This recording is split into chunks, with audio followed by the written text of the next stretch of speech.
오! 제가 따게.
Vâng, anh hỏi đi.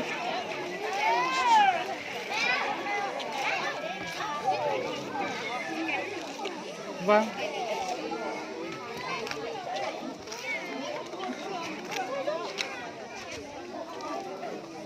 Cái nước này nó tự ra anh ạ. Rồi nó ra quanh Nam, nguồn thì cũng lớn đấy. Cũng đủ để mình làm cái máy điện điện nước cơ mà.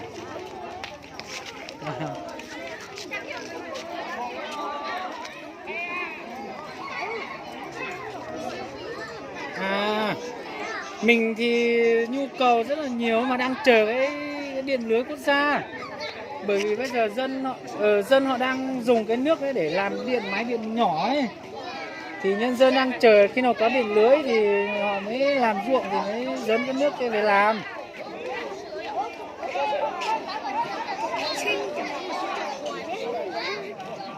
Cái đấy thì em cũng chưa tính được ấy mà.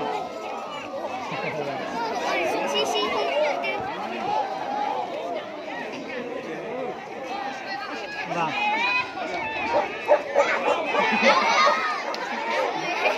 Vâng, vâng. Vâng.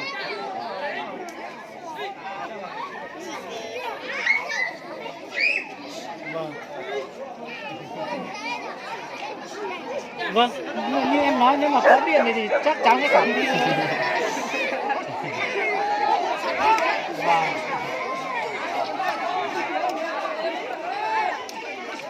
Vâng. Vâng, vâng, vâng. Vâng. Vâng, vâng, vâng. Vâng. Mình là 47 hộ ấy ạ. Vâng.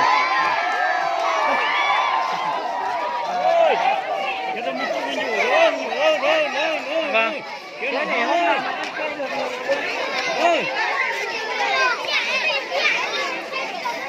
Ủa, có đâu?